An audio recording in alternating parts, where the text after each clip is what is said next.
Olá, olá, sejam muito bem-vindos a mais um episódio do podcast Médico para Paciente. Eu voltei, estou de volta. Uhul! Fala, Luiz, como é que você tá? Bem, mais feliz agora eu vou ser presente presencialmente. Mestre, me conta quem é a nossa convidada e o que a gente vai conversar hoje. Hoje temos um convidado super especial. A gente vai trazer uma temática que é muito importante, né?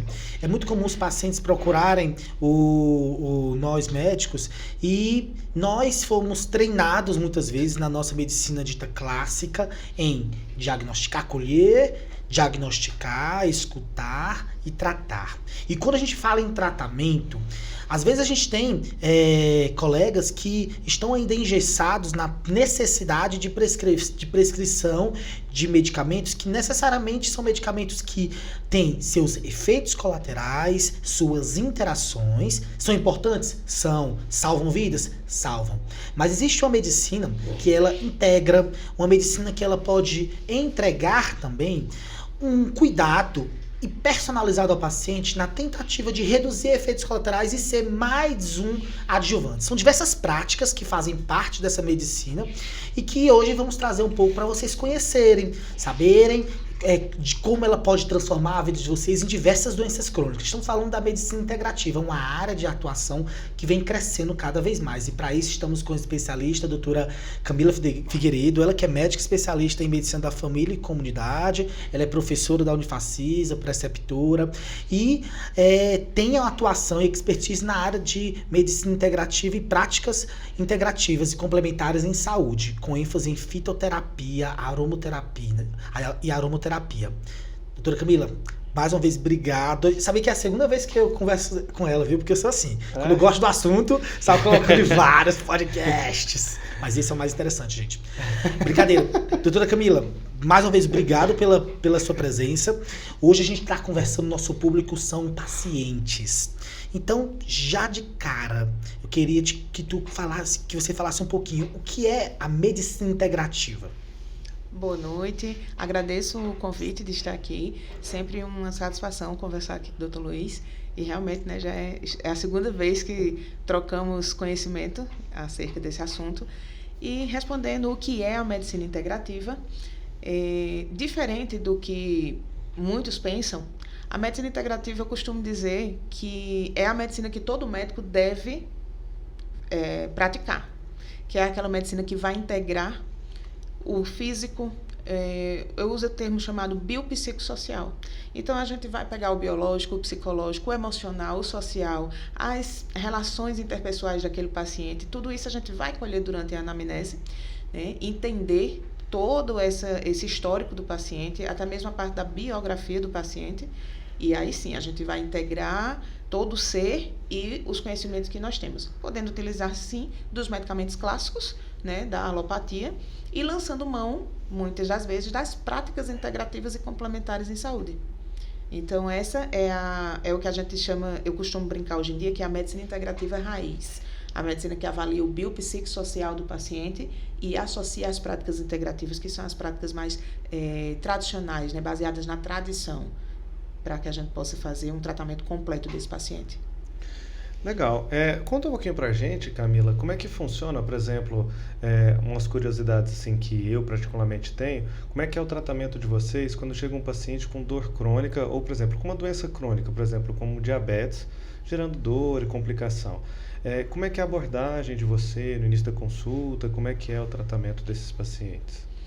Então, para pacientes com doenças crônicas, inicialmente a anamnese que todo mundo deve fazer, né?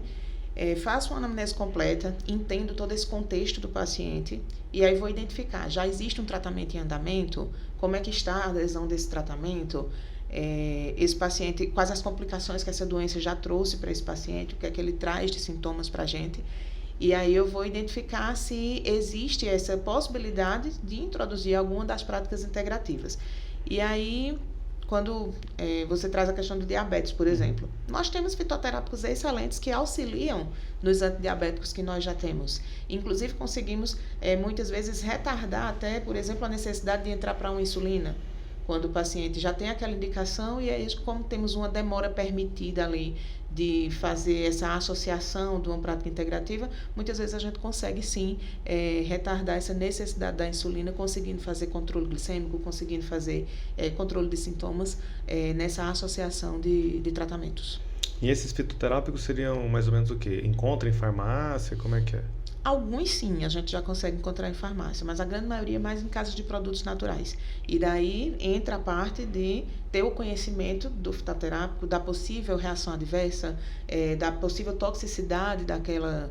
Geralmente, quando a gente fala fitoterápico, a gente está falando em planta, né? Então, a gente tem que ter esse conhecimento, né? De qual a planta que a gente vai estar utilizando para aquela associação, as interações que ela pode trazer, porque eu já ouvi muitas as pessoas dizerem assim... natural, tranquilo, é natural, pode usar. Não é bem assim, tá? Não é porque é natural que você pode usar à vontade. Tem uma máxima, né, dentro da farmacologia, que a gente aprende aqueles 5 6, né?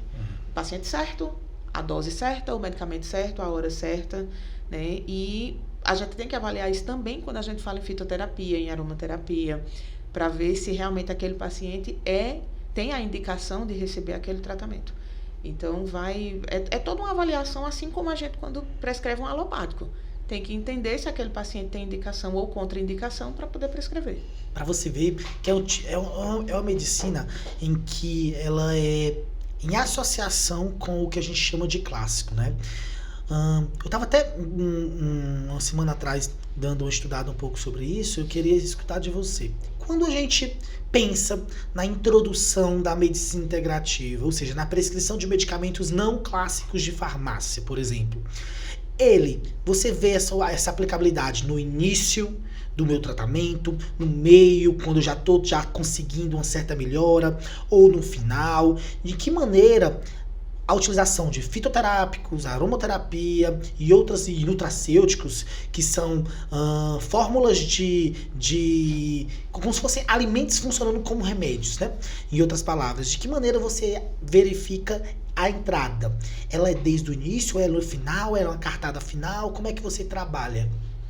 Podemos iniciar em qualquer momento, tá? Então, assim, se o paciente chega sem nenhum tipo de tratamento ainda, então a gente pode sim lançar mão de um fitoterápico, de um óleo essencial, de alguma outra prática integrativa, como a acupuntura, uma quiropraxia, né? As práticas integrativas são hoje 29 listadas no rol do SUS, mas ainda tem algumas outras que não estão no rol do SUS, mas na saúde suplementar a gente já tem.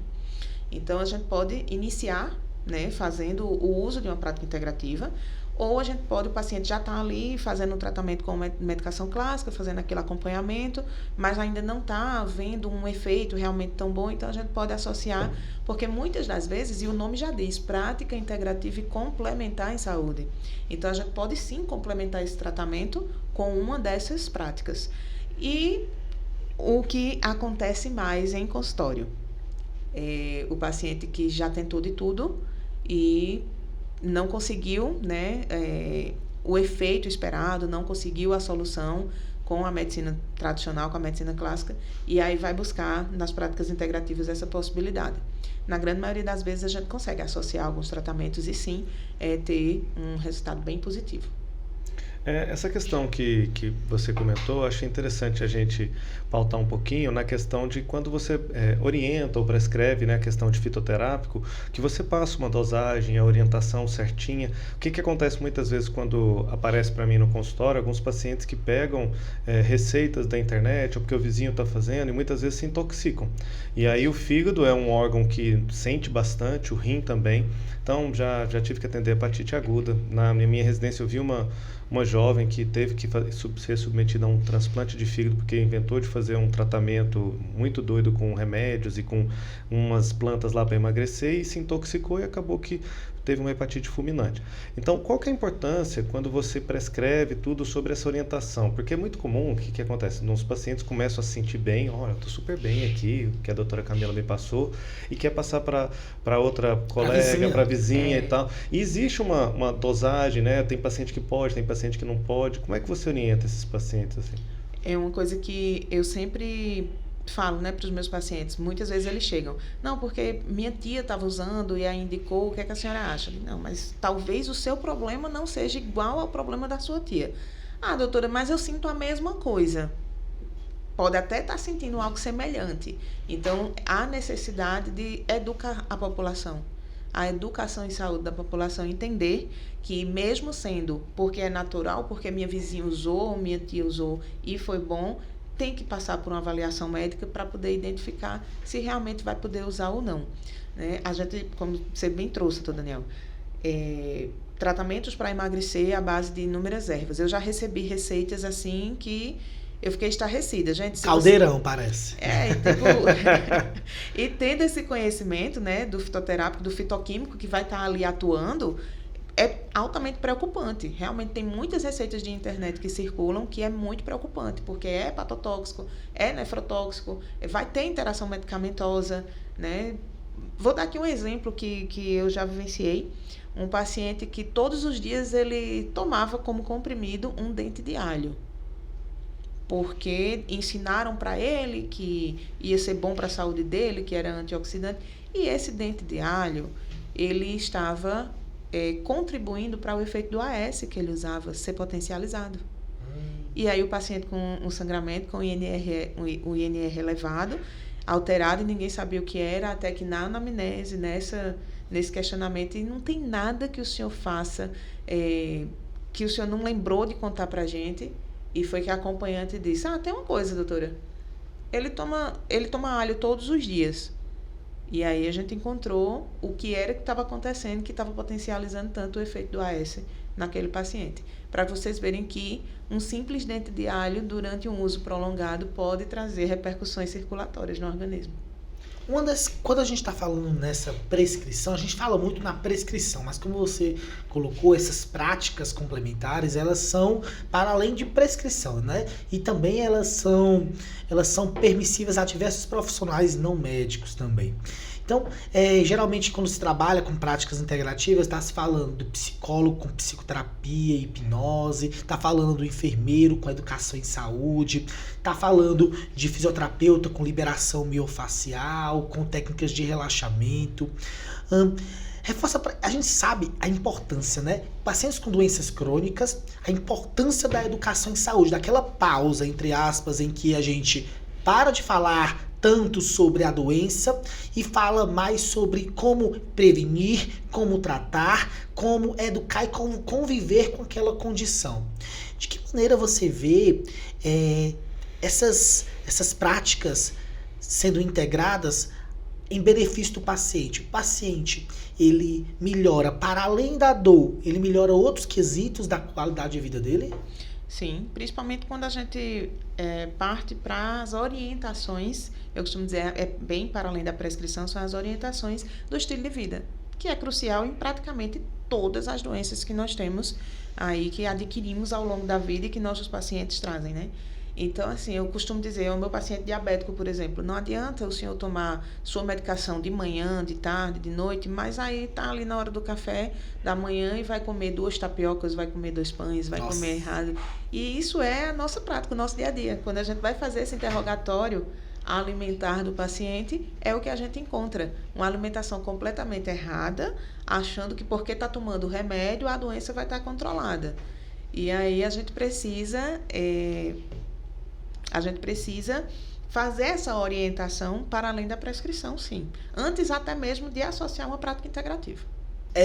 Quando a gente é muito interessante a gente verificar que a medicina integrativa, ela tem ideia de, ao invés da forma como nós médicos somos formados, em que pegamos um corpo e somos partidos na anatomia, vou aprender o crânio, vou aprender o abdômen, vou aprender membros inferiores, a medicina integrativa, ela tem o objetivo de integrar e de unir esses sistemas, já que o corpo, a mente, ela é reflexo do que ele é exposto ao ambiente, né? É uma conexão. E quando a gente fala em conexão, uma prática integrativa muito interessante é a acupuntura. Eu queria escutar de você de que maneira você vê a importância da acupuntura para patologias, como, por exemplo, controle pressórico, ansiedade, distúrbio do sono e dor. De que maneira essa acupuntura pode ser válida e se vale a pena a gente indicar para os nossos pacientes? A acupuntura, quando a gente fala em acupuntura, vale muito a pena, né? Eu tenho um fisioterapeuta na equipe multidisciplinar onde eu atuo, lá no centro terapêutico, e ela é acupunturista, ela é especialista em medicina tradicional chinesa, e lá a gente consegue fazer essas complementações de tratamento com essas indicações para os nossos pacientes. E muitas vezes pergunta se a acupuntura trata tudo. A gente trata, viu? A gente consegue aplicar a acupuntura em praticamente tudo. Então, porque a acupuntura, na verdade, vai ser estimulado os pontos reflexos em relação a cada sintoma, a cada doença, a cada órgão, a cada sensação que aquele paciente traz para a gente. Então, através da acupuntura, a gente consegue fazer essa estimulação dos pontos específicos, onde vai estar fazendo esse controle dos sintomas ansiosos, o próprio controle pressórico, porque a gente entende que a hipertensão é multifatorial. Então, quando a gente entende que a hipertensão é multifatorial e a gente entende que podemos, através da acupuntura, estimular esses pontos que estão relacionados com a elevação da pressão. E ali a gente conseguir fazer um controle, dar um suporte nesse controle pressórico também.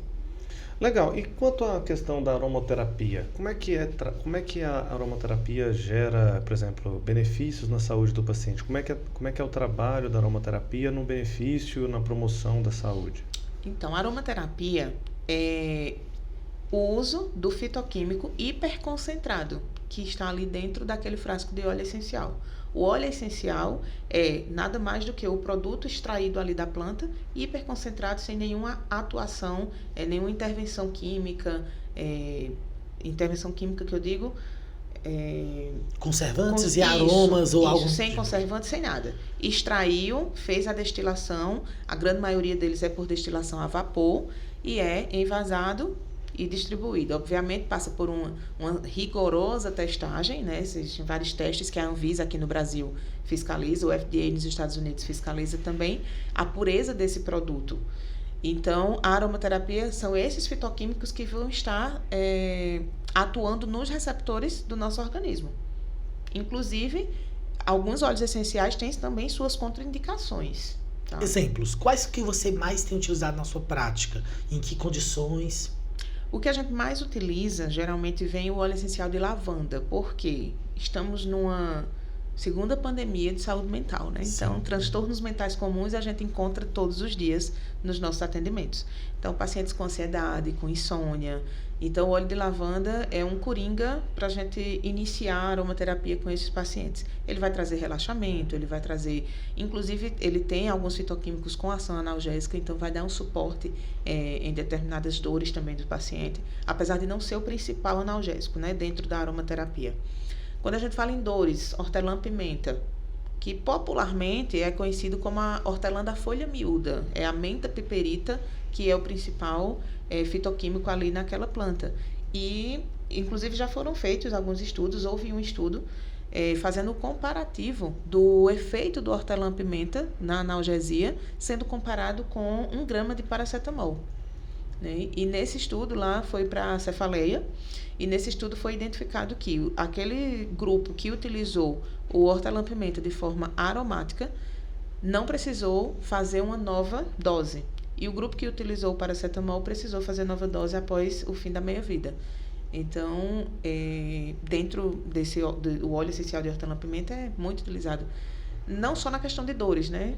Recentemente também foi feito um estudo para fazer uma análise das ondas cerebrais que havia alguma mudança a partir do uso aromático do hortelã-pimenta. E as ondas cerebrais que são mais relacionadas à concentração foram as a que houve maior estimulação a partir da inalação desse óleo, porque os fitoquímicos atuam lá diretamente no sistema nervoso central, melhorando essa concentração.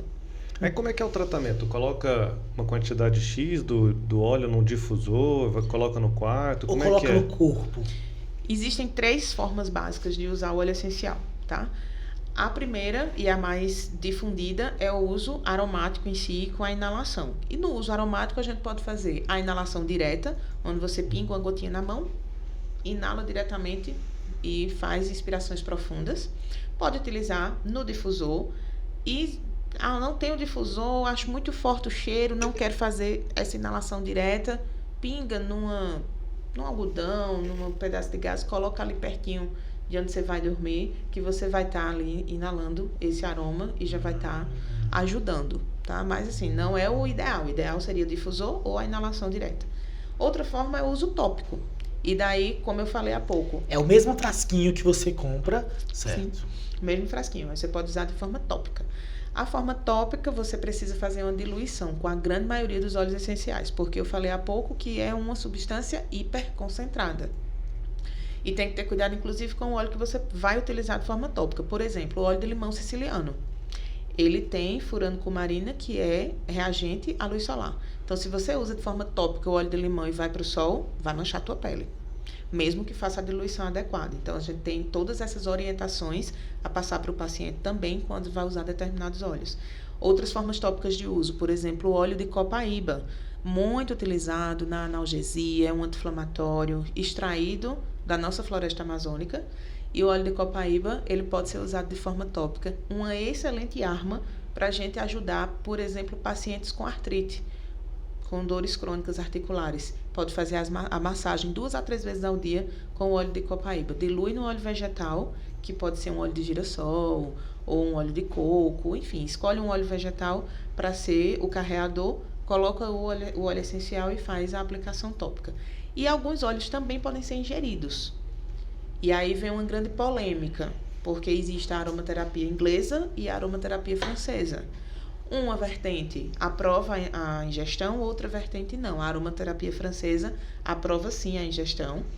E existem algumas formas de ser ingerido também. Diluído em azeite, por exemplo, porque já ouvi muita gente dizer, pinga num copo de água e toma. Água e óleo não mistura, então não vai fazer diluição.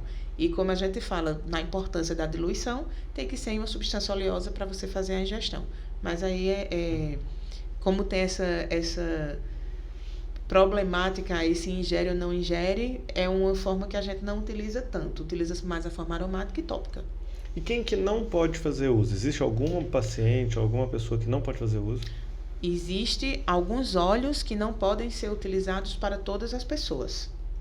Mas, a grosso modo, a aromaterapia é bem democrática, todo mundo pode utilizar.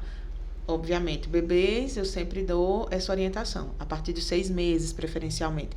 Menor de 3 meses, de forma alguma, utilizar em bebês. A partir dos 3 meses, de uma forma bem diluída, 0,5%. Existem calculadoras de diluições para poder diluir adequadamente. E a partir dos 6 meses, a gente pode ir utilizando com mais tranquilidade, tá?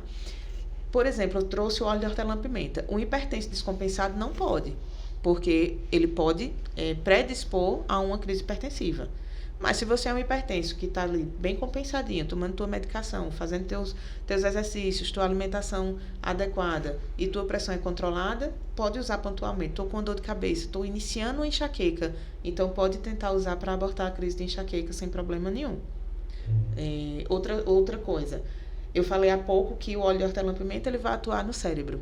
Então, a gente tem uma ressalva bem grande. Menores de 7 anos, a gente não indica que use, porque está ali em pleno desenvolvimento neurológico e aí pode haver alguma alteração ali nesse desenvolvimento. Então, é melhor que não use. Gestantes, menores de 7 anos e nos adultos, no caso dos hipertensos descontrolados, é uma contraindicação.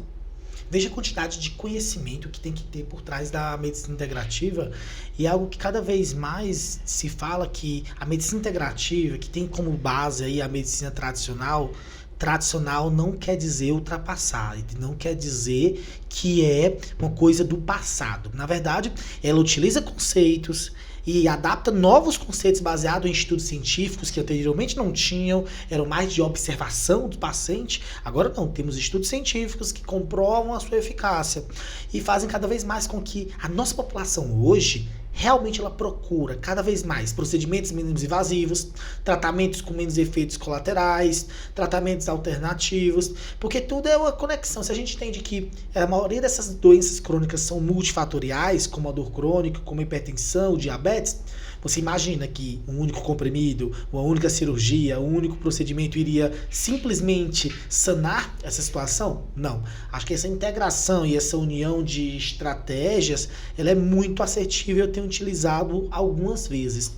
Por exemplo, osteoartrose de joelho. De que maneira você vê a medicina integrativa auxiliando na experiência de dor do paciente? Eu posso citar aqui 3 práticas que a gente pode utilizar para dar um suporte. A própria acupuntura, a fitoterapia através de compressas, como, por exemplo, uma tintura de alecrim, e a própria aromaterapia com o uso da copaíba, com o uso do óleo de erva baleeira, ou até mesmo a cápsula de erva baleeira já é uma outra opção de fitoterapia. Então, assim, opções nós temos, é identificar qual a melhor opção para aquele paciente. Agora, esses produtos que você citou, a pessoa vai lá, passa pelo médico, prescreve e faz as orientações, e ele encontra onde? Assim, isso é farmácia de manipulação ou é farmácia de produtos naturais? Aqueles que tem assim umas coisas verdes na porta? Depende. Alguns vai ser na casa do produto natural. Outros vai ser em farmácias normais mesmo, né? Por exemplo, a pomada com o principal fitoquímico da erva baleeira, que é a Cordia verbenas, você encontra pomada com essa substância na alopatia. Mas você também pode fazer a manipulação. Fica aí a critério. As cápsulas de fitoterápicos, a grande maioria a gente tem nas casas de produtos naturais, mas aí eu abro um parênteses, porque às vezes a dose que a gente tem disponível ali não é tão adequada. Às vezes ou é subdose, ou pode ser uma dose que pode vir a ser tóxica, principalmente se a gente orienta para o paciente tomar só uma vez ao dia, mas ele se sente bem, eu vou tomar 2. Então, isso já pode ser prejudicial. Então, algumas vezes a gente precisa realmente pedir para fazer a manipulação. E em relação a óleos essenciais, temos alguns que ficam disponíveis no mercado. É até um pouco arriscado, porque está um óleo essencial ali disponível na prateleira. Eu já vi loja onde estava recebendo incidência de sol diretamente numa prateleira cheia de óleo essencial. Esquentou, perdeu a ação terapêutica. Então, se estava ali levando sol naquela prateleira, ninguém sabe há quantos dias, há quanto tempo, a gente não tem como garantir a ação terapêutica daquele óleo. E aí, às vezes, pode acontecer do paciente dizer, eu já usei, mas não resolveu. Mas usou em quais condições? Com qual indicação? Em qual quantidade? De que forma foi aplicado? Qual era a qualidade desse óleo que você usou? Então, eu sempre recomendo alguns sites diretamente da empresa. No site, não comprar em marketplace, mas comprar no site da empresa que ele vai escolher comprar. Porque garante que está vindo direto ali com todo o processo adequado, todo bem acondicionado direto para a sua casa, para você utilizar. Uma coisa que eu uso muito de orientação para o paciente com enxaqueca além de reforçar a hidratação, é interessante que o paciente, quando está querendo vir aquela crise de dor de cabeça, você se hidratar, tomar um copo de água, tomar meio litro de água, você já pode ter uma melhora da experiência de dor. Mas os chás, eles também, aqueles chás que nossas mães, avós orientavam, do tradicional, eles têm ganhado cada vez mais o palco também nessa ideia de tentar evitar a utilização de medicamentos com efeitos colaterais, o abuso medicamentoso tão frequente na nossa população. E geralmente eu tenho utilizado chá de hortelã-pimenta, de gengibre. Que outras ervas e fitoterapias no formato de chás você poderia recomendar, por exemplo? Realmente o que você trouxe são os principais, são os que vão mais ter efeito para abortar a crise de enxaqueca. Gengibre, disparado, o de gengibre, e o de hortelã-pimenta também. Agora, eu já tinha lido sobre isso, eu fiquei, rapaz, então, agora uma dúvida, se o gengibre é bom, colocar na dieta o gengibre é bom então? Sim. Sim. Porém, tem que ver quanto de gengibre você vai utilizar para preparar para esse objetivo terapêutico, né? Não é tipo assim, eu adoro o gengibre no alimento japonês. Não é bem assim, né? Tem a quantidade de gengibre que você vai poder utilizar, quantos gramas você vai utilizar ele. É porque não é, quando fala gengibre, é a raiz, né? A raiz mesmo. É a raiz. Tá. Então aquelas lâminas tá contando. Tá contando. A lâmina de gengibre vem da raiz. Sim. Então você vai, por exemplo, vamos lá fazer um suco verde, né? O pessoal faz muito suco verde com gengibre. Amamos. E aí a gente diz, mas o gengibre é bacana, vamos usar, qualquer pessoa pode usar. Não. Quem tem, por exemplo, um hipertireoidismo não pode usar, vai aumentar a taquicardia desse paciente. Então, assim, toda vez que a gente vai pensar numa prescrição, numa orientação, a gente tem que pensar quem é esse paciente que vai usar. O que é que esse paciente já traz de história. Eu posso orientar que ele use ou não. E como é que você trabalha essa questão de meditação? Alguma vez você já falou, ó, vamos fazer, vou passar para você meditação, como é que você trabalha com isso? Você chega a ensinar, porque meditação não é, né, não é coisa que você começa a fazer de um dia para o outro, né? Não, o que é que eu ensino em relação à meditação? Práticas de respiração. Então tem a prática 4-4-4, que você inspira por 4 segundos, segura por 4 segundos e solta por 4 segundos. Isso aí você consegue abarcar uma crise de ansiedade, se o paciente conseguir se controlar para observar a respiração. Então é uma orientação que eu sempre faço. E eu já cheguei a procurar no YouTube, na hora da consulta, pegar o número do paciente e enviar para ele. Ó, você vai escutar esse aqui à noite, antes de dormir, vai ali fazendo essa prática de meditação dentro da medicina antroposófica, que é uma área de atuação médica, né, que eu atuo também. Na medicina antroposófica, a gente ensina muito essa questão da meditação ao final do dia, onde você vai, popularmente falando, puxar na memória o que você fez ao longo do dia, e ali você vai estar meditando no que você passou. Às vezes você brigou com o marido, discutiu com um colega de trabalho, queria dizer aquilo, mas naquele momento de meditação você consegue puxar isso aí, relembrar daquilo, ressignificar e conseguir ir para um sono mais tranquilo. Veja que é interessante, né? Essa prática de meditação, hoje, um pouco dela também, nos estudos, eles colocam como mindfulness, né? Existem evidências bem claras quando a gente está falando em tratamento da dor de pacientes, especialmente a gente sabe como o paciente de dor crônica ele desenvolve quadros de distúrbio do humor, de ansiedade, depressão.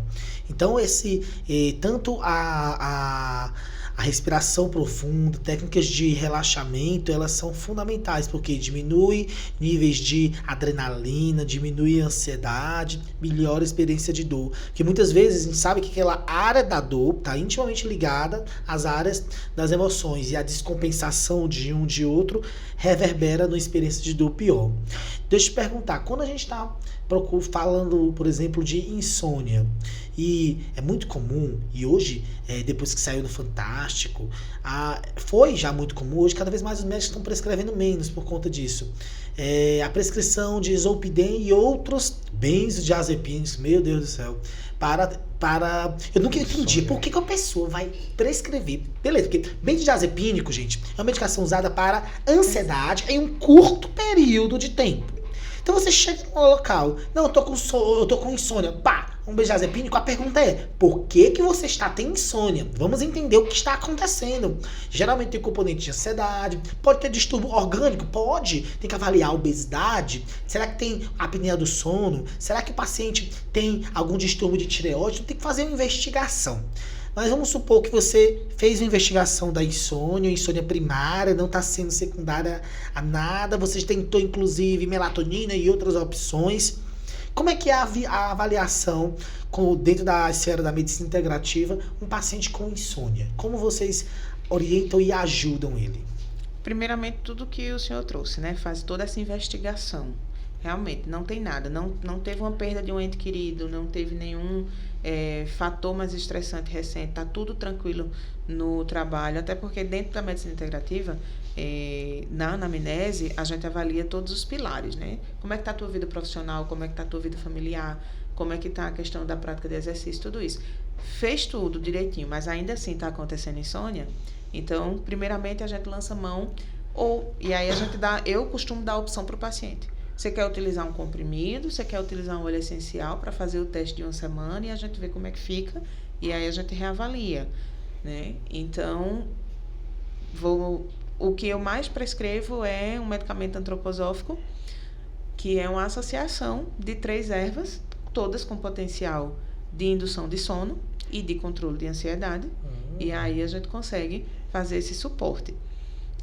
Quando o paciente diz, não, mas faça tudo. Vou dar um exemplo recente. Uma criança de 2 anos e meio que com um problema seríssimo para dormir. E aí a mãe me relata, eu só dormi depois dos 3 anos de idade. Isso é o relato dos meus pais, da minha avó, de todo mundo. Eu só dormi depois dos 3 anos. E ele é assim. E aí a criança tinha uma questão. Ele acordava 5 vezes na noite. Todas as vezes tomava uma mamadeira e adormecia, às vezes, ainda no final da mamadeira. Então, aí tinha toda uma questão comportamental que precisava ser ajustada. E aí eu fiz uma pergunta. E tá usando tela até que horas? Ah, doutora, tem vez que ele acorda e pede o celular. Cruzes. Na verdade, ali a gente estava diante de uma intoxicação eletrônica que estava trazendo esse problema para o sono. Então, houve toda essa orientação. Na primeira noite, eu orientei um óleo essencial cítrico, foi um óleo de laranja nessa situação específica. Os óleos cítricos são excelentes para dar suporte na questão de insônia. Tá? Eles melhoram bastante essa questão de indução de sono. Orientei um óleo cítrico e orientei também um escalda-pés com camomila. Escalda-pés, nunca mais ouvi falar essa palavra. Como é que é mesmo escalda-pés? Pronto, é uma prática externa que faz parte das práticas externas da medicina antroposófica, o escalda-pés. E aí não só com camomila, né? A gente pode utilizar várias outras ervas, a depender do que a gente está focando ali, qual é o objetivo. Mas para a parte de insônia com camomila, disparado é o que a gente mais utiliza. Às vezes associa um escalda-pé de camomila com um óleo essencial de lavanda, coloca lá, pinga também lá na hora, para que o paciente faça aquele momento de relaxamento à noite, né? Depois que não tiver mais nada para fazer, já vou me deitar para dormir. Então desliga a luz, desliga a tela, faz o escalda-pé e vai ter tua noite tranquila de sono. Tô vontade de fazer. Só queria ter tempo de... Não é só você chegar em casa, tirar, esquentar esquentar a água. Imagina, esquentar a água. Ué, Bota numa... Não, gente, façam, é bem tranquilo. numa vasilha e você coloca lá. Vasilha e bota nos pés. E faz uma meditaçãozinha junto. Hoje eu fui explicar para uma paciente sobre compressas de água morna para um paciente que tinha um quadro de dor lombar. A gente já estava otimizando o tratamento medicamentoso, já tinha acrescentado um manipulado com nutracêutico e falei da compressa. Ela, como é que faz uma compressa, doutor? Eu fiquei assim, gente, é tão tradicional, é tão comum compressa de água morna, mas lá vai, vamos explicar. Compressa de água morna, esquenta a água, um pano limpo, coloca na água, ele vai embeber e você coloca lá. Ou se tiver bolsas térmicas, coloca, vai facilitar a sua vida. Mas são práticas que às vezes o paciente não espera que o médico fale. Eu queria te escutar, que já utiliza isso muito, muito mais. Como é que é a reação do paciente quando ele chega para você, vamos fazer aromaterapia ou vamos fazer um chá? Eu sempre pergunto para o paciente, você acredita que tratamentos naturais podem trazer bons resultados? Meu peito de agora. Boa. Eu faço isso quando eu estou prescrevendo canabidiol. Eu pergunto, o que você acha de utilizar o óleo da maconha? Até porque o tratamento não só sou eu, médico, que prescrevo. O paciente tem que ter a sua corresponsabilização para que o tratamento possa surtir o efeito que a gente espera. Né? Faz parte da cura o acreditar. Isso, faz parte da cura. Então, eu sempre pergunto. E aí, quando eu jogo para o paciente, alguns dizem, não, doutora, passa alguma coisa que vai resolver hoje? Tranquilo. A alopatia está aí para mascarar esse sintoma dele. Se ele só quer mascarar o sintoma, tudo bem. Daqui 2 meses ele vai voltar dizendo que melhorou por uns dias e voltou, né? Mas ele faz, não, pode prescrever. E aí a gente vai lá e faz essa associação. E até hoje, todos voltaram com resultados positivos. E até que ponto você espera assim? Não, eu acredito que a medicina alternativa sozinha vai dar suporte suficiente para esse quadro. Em que momento você observa que não, vale a pena acrescentar medicamento de farmácia? Realmente é teste terapêutico. Sempre é teste terapêutico. Como eu falei já, quando a gente vai colocar no início do tratamento, o paciente chega sem nenhum tipo de tratamento. Vamos iniciar com isso aqui. E a gente faz e reavalia. O paciente que é submetido a uma prática integrativa, ele tem que ser visto com um pouco mais de frequência para a gente poder acompanhar e ver realmente como é que está. Então, aí tem que ser um intervalo a depender do que é que está sendo prescrito e orientado, e aí a gente vai ver. 15 dias, 30 dias é suficiente para reavaliar, não é? E aí vamos fazendo esse acompanhamento.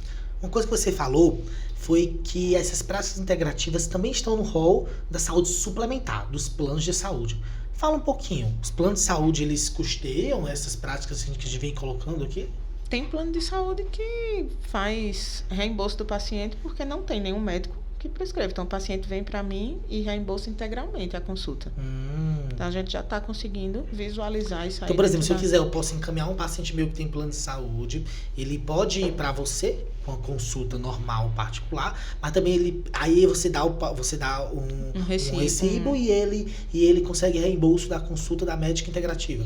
Na verdade, a gente faz uma nota fiscal descrevendo qual o serviço, qual a prática que foi aplicada ali. Entendi. Então, o plano de saúde vai, até porque, como está no rol da ANS, o plano de saúde vai ressarcir o paciente. E quando a gente fala também nas práticas que são, por exemplo, praticadas por fisioterapeutas, muitas delas são a quiropraxia, né, as terapias manuais, a própria medicina tradicional chinesa tem muito fisioterapeuta quem aplica, e aí nós temos as clínicas de fisioterapia que acupuntura também, né? Sim. Também. Acupuntura, auriculoterapia, mocha bustão, maravilhoso. Conhece? Não, fala. Mocha bustão. Mocha bustão é um cilindro feito com ervas de artemisia, que é muito rica em flavonoides, e através da temperatura vai ser identificado os pontos de inflamação, os pontos necessários, e vai ser feito uma indução da temperatura através desse bastão de artemisia sendo queimado. Então, um bastão quente é colocado no local de próximo. Aproximação. Entendi. Por aproximação. Tipo uma termoterapia. Isso, tipo uma termoterapia. Legal. Camila, conta pra gente por que você decidiu trabalhar com práticas integrativas, da onde que veio isso? Então, em 2019, minha filha começou a frequentar a escola e nós médicos sabemos que a literatura diz que no primeiro ano de contato na escola são 12 adoecimentos. Ela teve os 12 adoecimentos nos primeiros 2-3 meses. Ela não... foi muito intenso esse início escolar dela. E aí eu decidi levá-la para um médico antroposófico que atuava aqui na cidade. Em 2020 ele nos deixou, não está mais nesse plano. E eu levei para esse médico pediatra, extremamente conceituado, Dr. Gouveia. Acredito que os ouvintes de Campina Grande, quem estiver acompanhando, vai já ter ouvido falar sobre ele. E quando eu cheguei, ela já estava num quadro inicial de pneumonia. Já tinha uma pneumonia instalada no dia que eu levei para a consulta. Mas eu decidi que não iria mais fazer o tratamento alopático porque não estava vendo efeito e estava muito intenso. E levei para essa consulta. Fizemos um tratamento de 21 dias com medicamentos antroposóficos, homeopáticos e alguns fitoterápicos. Foi um impacto eu ter que me adaptar àquele tratamento naquele primeiro momento. Mas em 2 dias de uso dos medicamentos, eu já vi a melhora quase que total dos sintomas dela.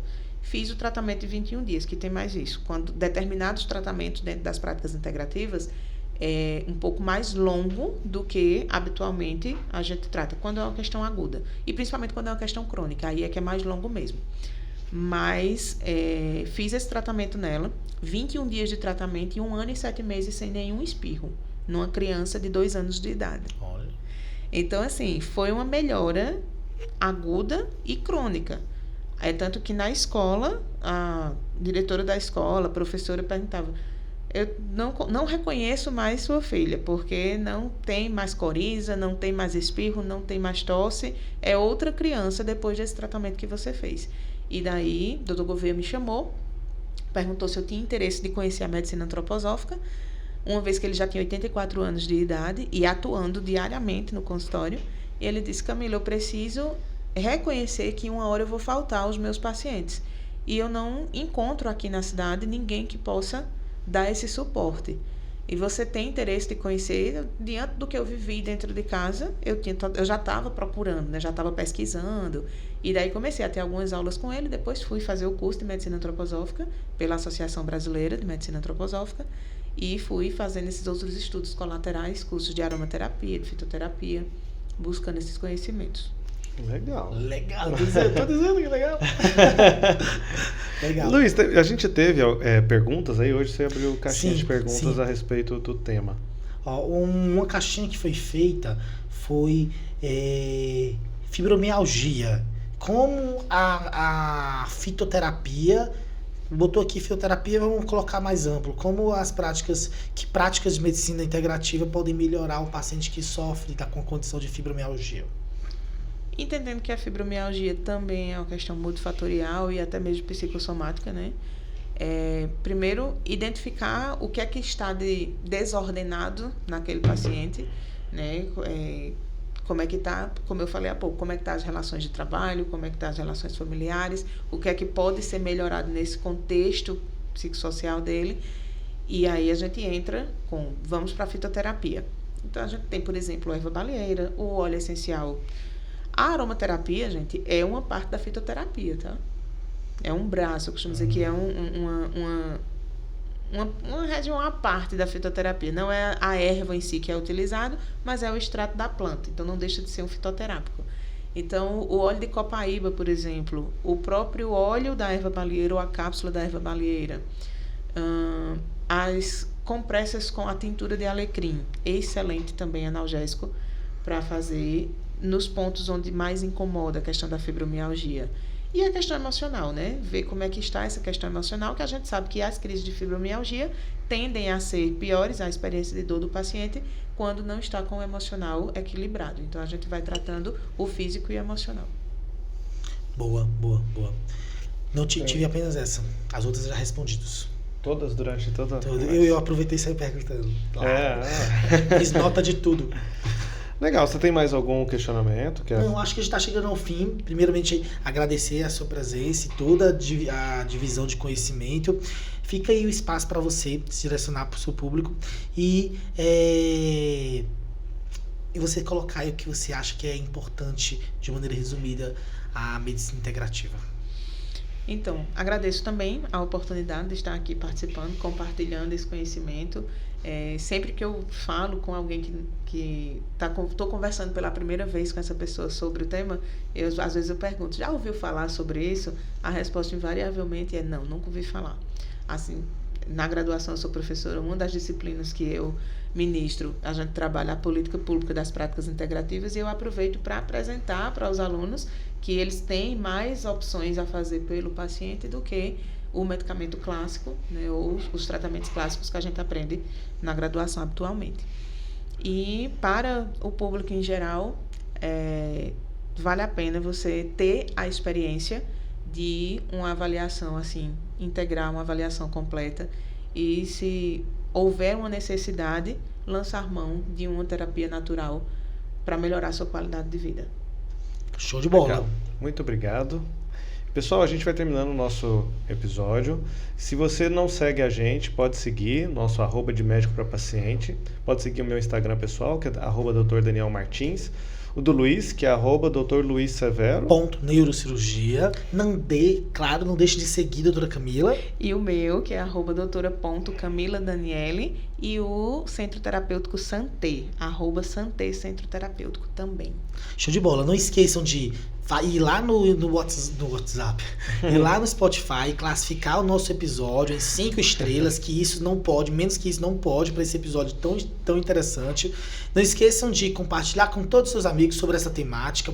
Não esqueçam de curtir lá no Instagram, lá no YouTube. E claro, estamos no TikTok. Não fazemos dancinhas, mas estamos lá no TikTok também, com mais de 50 mil visualizações. Então a gente só cresce. Mais uma vez a gente agradece aí toda a comunidade, todos os fãs e todos os pacientes que, já que a gente acredita que informação salva, informação é sim saúde. Forte abraço. Um abraço.